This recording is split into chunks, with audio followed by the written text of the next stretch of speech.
নমস্কার প্রিয় শ্রোতা বন্ধুরা। অনেক দিন আমি কোনো লেখাপাঠ নিয়ে আসতে পারিনি, কারণ ব্যক্তিগত জীবনে খুব চাপের মধ্যে দিয়ে যাচ্ছি।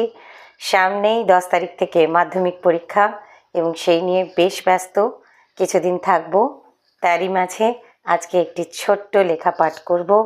আমারই পেজের এক ফ্যান এবং লেখক পাঁশকুড়া পূর্ব মেদিনীপুরের গৌরের লেখা আমি এর আগেও পড়েছি এবং অনেক ভালো সাড়া পেয়েছি, তাই গৌরের লেখা পড়তে আমি যথেষ্ট ইচ্ছুক। আজকের লেখাটিও গৌরেরই লেখা, আর পাঠে আমি দেবমিতা অ্যানি দাস।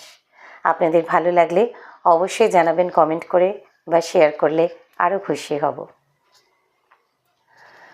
কনকনে শীতের রাত, প্রকৃত অর্থে নিজেকে খুঁজে পাই অতীতের একরাশ স্মৃতির ভিড়ে। বাইরে বইছে ঠান্ডা শীতল মৃদু হাওয়া, কুয়াশাগুলো উড়ে এসে জমাট বেঁধেছে আমার জানলার কাছে বিন্দু বিন্দু সারে।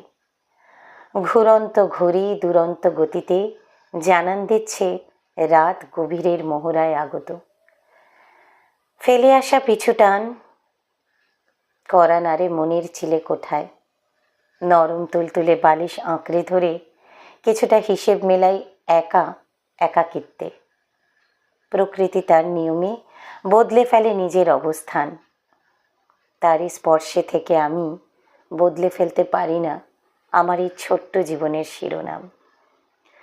যখন কুয়াশা আচ্ছন্ন চারিদিকে, ভুলতে চাইলেও ভোলা যায় না অতীতের ব্যথিত ব্যথা।